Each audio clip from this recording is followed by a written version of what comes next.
Parliament में वक्फ bill आने ही वाला है। जेपीसी की रिपोर्ट तैयार हो चुकी है। मेरे साथ इसी पूरे मसले पर बातचीत के लिए हैं जम्मू कश्मीर के मजहबी रहनुमा मीरवाइज़ उमर फारूक साहब। आप जेपीसी के सामने गए भी थे, अपनी बातें भी रखी थी, एक रिपोर्ट आई, कई चीज़ें, कई बातें हुई। ये जो रिपोर्ट जिस तरीके से आई है, आप इससे कितने मुत्तफिक हैं और आपको क्या लगता है आपकी बातों को इसमें शामिल किया गया? देखिए, ये तो बिल्कुल आया है कि जिस तरह से हमारी जो कंसर्न्स थे, हमारे जो खदशात थे, उनको बिल्कुल भी एड्रेस नहीं किया गया, कम्प्लीटली इग्नोर कर दिया गया। हमने इनसे ये कहा था कि भाई जो जिस जल्दबाजी से आप जा रहे हैं, अगर कम से कम इस सेशन में नहीं तो आप अगले सेशन में लाइए, पहले तमाम जो स्टेक होल्डर्स हैं उनसे बात कीजिए। अब जाहिर सी बात है कि जम्मू कश्मीर के हवाले से जो हमारी कंसर्न्स हैं, एक मुस्लिम अक्सरियत रियासत होने के हवाले से हमने उनको लिख कर दे दी, तजावीज़ भी हमने दी। हमने कहा कि हम मज़ीद इस पर आपके साथ बात करने के लिए तैयार हैं। लेकिन जाहिर सी बात है कि इन्होंने, लगता है तो भाई ये कि फ़ैसला बना, जेपीसी की रिपोर्ट भी आ गई, उसमें कोई आपने देखा कि एक भी जो हमने सजेशन दी थी, तरमीम की बात की थी, वो नहीं की गई।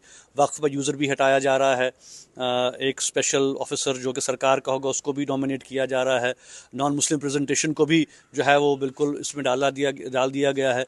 तो इसमें जो हमारे जो इसमें शरई तकाज़े थे उनको भी नज़रअंदाज कर दिया गया है, मुस्लिम पर्सनल लॉ के जो मामला थे उनको भी नज़रअंदाज कर दिया गया है। लेकिन अगर देखें तो तकरीबन 14 तरमीमात हैं, जो अमेंडमेंट्स हैं।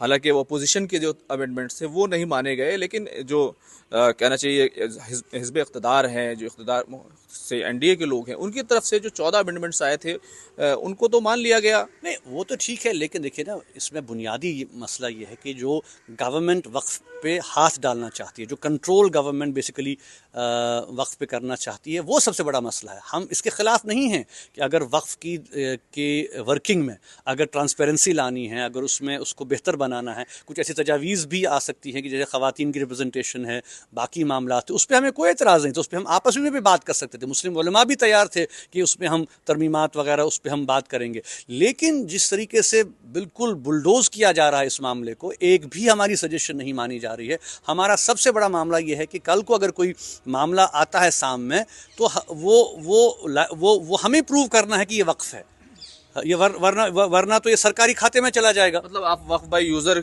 में जो शर्त लगाई गई कि उस गवर्नमेंट के साथ कोई विवाद ना हो, कोई तनाज़ा ना हो, या फिर प्राइवेट कोई तनाज़ा ना हो, इससे नुकसान होगा। बिल्कुल, क्योंकि बहुत मैक्सिमम जो प्रॉपर्टीज़ वक्फ की हैं उनके पास कागजात नहीं हैं। अब हमें ये प्रूव करना है कि ये वक्फ की ज़मीन है, और इसमें उन्होंने ऐसे शिग लगा दिए हैं, ऐसे लॉज लाए हैं कि ये करना बहुत मुश्किल होगा। और आप तो जानते हैं कि जो हालात व वाक़यात का हैं, हर नए दिन जो है एक नया तनाज़ा खड़ा कर दिया जाता है कि यहाँ जी पहले ये मंदिर था, यहाँ पे एक और स्ट्रक्चर था, तो यहाँ इस मस्जिद को गिरा, उसको गिरा, ये जो है ये। तो इस सारे मामले में सबसे बड़ा चैलेंज जो है वो मुसलमानों के लिए यही है कि बिल्कुल जो हमारी कंसर्न्स थी डिसएम्पावर हो जाएंगे इससे। जो मुसलमान पूरे हिंदुस्तान के मुसलमानों के साथ साथ जम्मू कश्मीर के मुसलमान तो ऑलरेडी पॉलिटिकली डिसएम्पावर हो चुके हैं, अब मजहबी तौर भी जो है वो डिसएम्पावरमेंट हो जाएंगे। एक बड़ा एतराज़ जो अपोजिशन की तरफ से था और तमाम मजहबी जो ऑर्गेनाइजेशंस हैं उनकी तरफ से कहा गया था कि डीएम को पावर्स नहीं देनी जानी चाहिए, लेकिन उसमें तरमीम कर दी गई, जो रियासत है जो रियासत है वो अपॉइंट करेगी। नहीं, वो अब मसला वही है ना कि देखिए, अगर जब रियासत अपॉइंट करेगी तो जाहिर सी बात है कि उस पर रियासत का असर होगा। अब आप देख रहे हैं कि क्या हालात है, कैसे जो है रियासत ऑपरेट कर रही है, कोई ढकी छुपी बात नहीं है। मसला यही है कि इसमें जो सजेशन अगर करनी थी, उस मशावरत को मज़ीद बढ़ाया जाता। जिस जल्दबाजी से इसको लाया गया है, जिस जल्दबाजी से ये बिल पेश करने की कोशिश की जा रही है, और लगता है कि हो जाएगी, इनके पास नंबर्स हैं। हमने बड़ी कोशिश की कि चाहे वो नीतीश कुमार साहब हैं या जो हैं वो चंद्रबाबू नायडू साहब हैं, उनसे हम मिले, उन तक हमारा पैगाम पहुँचे कि भाई इस मामले में कम से कम आप एक स्टैंड तो लीजिए, क्योंकि बहुत बड़ी कॉन्स्टिट्यूंसी आप लोगों की है, मुसलमानों की, और आप कहते हैं कि हम सेकुलर हैं, हम जो हैं वो सबको साथ लेके चलना चाहते। क्या आपने जो बातचीत की दोनों रहनुमाओं से, क्या उन्होंने कहा? हमारी बात नहीं हुई, वही तो मैंने कहा कि हमने बड़ी कोशिश की कि उनसे मिला जाए और उन तक हम अपने खदशात पहुँचाएँ, लेकिन हमने मुख्तलिफ चैनल्स के ज़रिए से उन तक ये बात पहुँचा दी है कि जम्मू कश्मीर के मुसलमानों के साथ साथ जो है वो हिंदुस्तान के मुसलमानों की जो कंसर्न्स हैं वो क्या हैं। लेकिन लगता नहीं है कि इस मामले पे ये सीरियस है, लगता नहीं है कि जो हमारे खदशात हैं उनको एड्रेस करने के लिए तैयार है। लेकिन जिस तरह के खदशात आप जाहिर कर रहे हैं, जम्मू कश्मीर की जो रहनुमा हैं महबूबा मुफ्ती, जो साबिक़ वज़ीर आला हैं, उनकी तरफ से एक बयान दिया गया था, उसको आज जो चेयरमैन साहब हैं जगदम्बिका पाल, उन्होंने कोट किया और कहा कि उन्होंने कहा था कि खून बह जाएगा, लेकिन کچھ بھی نہیں ہوا، ایک پتھر بازی کی ایک جو ہے واقعہ تک نہیں ہوا. یہ تو افسوس کی بات ہے نا کہ ہم یہی کہتے ہیں، میں تو یہی کہتا ہوں کہ اگر ہم ایسی کوئی بات کہتے ہیں تو آپ ہم پہ الزام لگاتے ہیں کہ یہ پتھر کی بات کرتے ہیں، یہ حالات کو بگاڑنے. ہم جمہوری طور یہاں پہ آئے، میں بحیثیت میر وائز ایون حریت کانفرنس کے رہنما کی حیثیت سے بھی یہاں پہ آیا، یہاں پہ میں نے بات کی اور یہی ان سے میں نے کہا کہ آپ جو تاثر دے رہے ہیں پورے ملک میں کہ بھائی جو ہے کشمیر کے لوگ جو ہے وہ ہنگامہ پرست ہیں اور وہ فتنہ کرتے ہیں، پتھر چلاتے ہیں. ہم آئے ہیں آج آپ کے سامنے جمہوری قدروں کا لحاظ کرتے ہوئے. اب ہمارے خدشات ہیں، ہمارے کنسرنز ہیں، آپ ان کو سنیے، ان پہ ڈسکس کیجئے، ان پہ ڈسکشن کیجئے.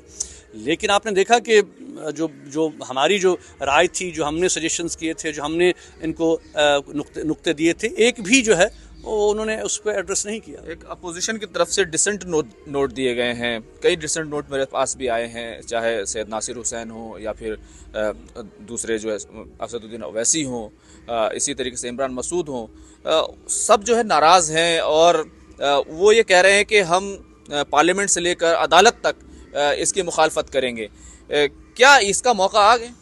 مجھے لگتا ہے کہ دیکھیے ظاہر سی بات ہے کہ یہاں میری باقی مسلم رہنماؤں سے بھی ملاقاتیں ہوئی ہیں اور تمام جو ہمارے طبقہ فکر مسلمانوں کے ہر جو ہے وہ اس سے جو ہے ڈسکشن ہوا. اب ظاہر سی بات ہے کہ اگر یہ بل آتا ہے اور یہ بنتا ہے تو اس کا ایک ہی طریقہ ہے کہ اس کو چیلنج کیا جائے سپریم کورٹ میں جا کے.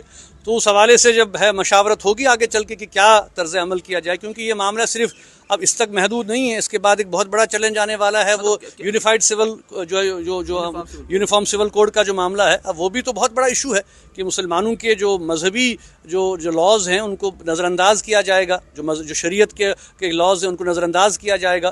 تو یہ ایک بہت بڑا چیلنج ہے مسلم لیڈرشپ کے لیے. اتراکھنڈ میں جو کچھ ہوا آپ کو بہت تشویشناک لگتا ہے؟ بالکل ظاہر سی بات ہے کہ یہ ایک لگ رہا ہے کہ ایک شروعات ہے اور اس معاملے کو یہ مزید آگے بڑھانا چاہتے ہیں. تو یہ تو مسلمانوں کے بالکل کھلم کھلا جو دینی معاملات ہے اس میں مداخلت ہے، انٹرفیئرنس ہے.